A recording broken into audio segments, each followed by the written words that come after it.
My dad works in perfusion, and his hospital, they hired a whole bunch of CAs.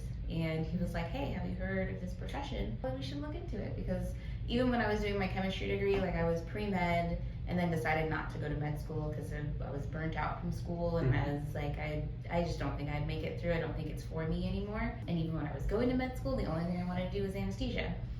So checked out the program, and I had all the requirements from my pre-med days. I had taken the MCAT already, and it hadn't expired, so I applied and I got in. My story is a little different. I was a practicing respiratory therapist in Nashville, Tennessee, and I wanted a little bit more autonomy. And I was like, I'm just gonna go to PA school.